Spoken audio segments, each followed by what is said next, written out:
بسم اللہ الرحمن الرحیم۔ السلام علیکم ورحمۃ اللہ وبرکاتہ۔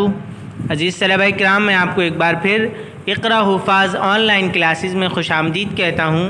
ہم پڑھ رہے تھے لغت القرآن، حصۃ قواعد الصرف، الدرس الثانی، ثلاثی مزید فیہ کے قواعد۔ آج ہم پڑھ رہے ہیں مضارع معروف کے قواعد۔ مضارع معروف کے عین کلمے کی حرکت۔ عزیز طلبہ کرام، ہم نے ثلاثی مزید فیہ کے کل 8 ابواب پڑھے ہیں۔ ان 8 ابواب میں سے 2 ابواب ایسے ہیں جس میں مضارع معروف کی گردان میں عین کلمہ مفتوح ہوتا ہے۔ جیسے دیکھیے، یتعلم بروزن یتفعل۔ تو بتائیے بیٹا، یہاں عین کلمہ کیا ہے؟ شاباش، لام ہے، تو وہ مفتوح ہے یا نہیں ہے یتعلم میں؟ شاباش۔ اسی طرح باب تفاعل سے دیکھیے، یتقاسم بروزن یتفاعل۔ بتائیے یہاں عین کلمہ کیا ہے؟ شاباش، سین ہے، اور وہ کیا ہے؟ مفتوح ہے یا نہیں؟ جی ہاں، مفتوح ہے۔ عزیز طلبہ، باب تفاعل اور تفاعل کے علاوہ تمام ابواب میں مضارع کا عین کلمہ مکسور ہوگا۔ جیسے باب افعال سے دیکھیے، یکرم، عین کلمہ مکسور ہے۔ باب تفعیل سے دیکھیے، یصرف، عین کلمہ مکسور ہے۔ باب مفاعلہ سے دیکھیے، یشاہد، عین کلمہ مکسور ہے۔ باب انفعال سے دیکھیے، ینصرف، عین کلمہ مکسور ہے۔ باب استفعال سے دیکھیے، یستغفر، عین کلمہ مکسور ہے۔ اور اسی طرح باب افتعال سے دیکھیے، یقترب، عین کلمہ مکسور ہے۔ تو بات واضح ہو گئی کہ ثلاثی مزید فیہ کے 2 ابواب ایسے ہیں جن میں عین کلمہ مضارع میں مفتوح ہوتا ہے، اور وہ 2 ابواب باب تفاعل اور تفاعل ہیں۔ بقیہ تمام ابواب میں عین کلمہ مکسور ہوتا ہے۔ اب آئیے عزیز طلبہ، ہم علامت مضارع کی حرکت کو پڑھتے ہیں۔ ثلاثی مزید فیہ کے 8 ابواب میں سے 3 ابواب ایسے ہیں جس میں علامت مضارع مرفوع ہوتی ہے، اور وہ ابواب ہیں باب افعال، باب تفعیل اور باب مفاعلہ۔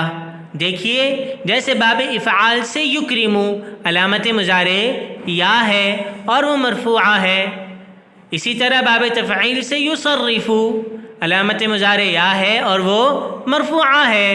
اسی طرح باب مفاعلہ سے یشاہد، علامت مضارع یا ہے اور وہ کیا ہے؟ مرفوعہ ہے۔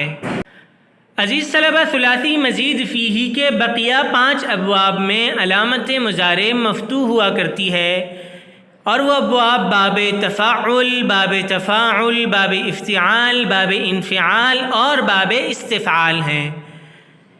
دیکھیے، باب تفاعل سے جیسے یتعلم، یا علامت مضارع ہے اور وہ مفتوح ہے۔ اسی طرح باب تفاعل سے یتقاسم، یا علامت مضارع ہے اور وہ مفتوحہ ہے۔ اسی طرح باب افتعال سے یقترب، یا علامت مضارع ہے اور وہ مفتوحہ ہے۔ اسی طرح باب انفعال سے ینصرف، علامت مضارع یا ہے اور وہ مفتوحہ ہے۔ اور اسی طرح باب استفعال سے یستغفر، علامت مضارع یا ہے اور وہ مفتوحہ ہے۔ تو یہ بات واضح ہو گئی کہ ثلاثی مزید فیہ کے 3 ابواب ایسے ہیں جس میں علامت مضارع مضموم ہوا کرتی ہے، اور وہ باب افعال، باب تفعیل اور باب مفاعلہ ہیں۔ بقیہ 5 ابواب یعنی باب تفاعل، باب تفاعل، باب افتعال، باب انفعال اور باب استغفار کے اندر علامت مضارع مفتوحہ ہوا کرتی ہے۔ اب آئیے عزیز طلبہ، ہم ثلاثی مزید فیہ کے مضارع مجہول کا قاعدہ پڑھتے ہیں۔ عزیز طلبہ، ثلاثی مزید فیہ کے تمام ابواب میں علامت مضارع مضموم اور عین کلمہ مفتوح ہوا کرتا ہے۔ دیکھیے، جیسے باب افعال سے یکرم، یا علامت مضارع ہے اور وہ مضمومہ ہے، اور اسی طرح عین کلمہ را ہے اور وہ مفتوحہ ہے۔ اسی طرح باب تفعیل سے یصرف، علامت مضارع کیا ہے؟ یا، اور وہ کیا ہے؟ مضمومہ۔ شاباش۔ اور عین کلمہ کیا ہے یصرف میں؟ شاباش، را ہے اور وہ کیا ہے؟